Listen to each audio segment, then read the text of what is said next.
National investigation agency నిందితుల అరెస్టుకు సహకరించిన వారికి 10 లక్షల రివార్డును ప్రకటించింది. బెంగళూరులోని రామేశ్వరం కేఫ్లో మార్చి 1న సిటీని కదిలించిన విషాద సంఘటనతో అబ్దుల్ మతీన్ అహ్మద్ తాహా మరియు ముసావిర్ హుసేన్ షాజీబ్లుగా గుర్తించబడిన ఇద్దరు ప్రధాన నిందితులకు సంబంధం ఉన్నట్లు భావిస్తున్నారు. రికార్డు ప్రకటనతో పాటు ఎన్ఐఏ ఇద్దరు అనుమానితుల ఫోటోలను విడుదల చేసింది. ఏదైనా సమాచారం వీరి గురించి తెలిస్తే ముందుకు రావాలని ప్రజలను కోరింది. సమాచారం ఇచ్చిన వ్యక్తుల వివరాలను గోప్యంగా ఉంచుతారని తెలియజేసింది.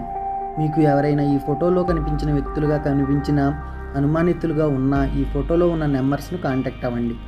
10 లక్షల రివార్డు గురించి కాకపోయినా నిందితులను పట్టుకోవడానికి మనమందరం ఈ విషయాన్ని అందరికీ తెలియజేద్దాం. ఈ విషయం మీ సర్కిల్స్లో అందరికీ తెలియజేయడానికి ఈ వీడియోని అందరికీ షేర్ చేయండి. And please subscribe randomly Telugu club.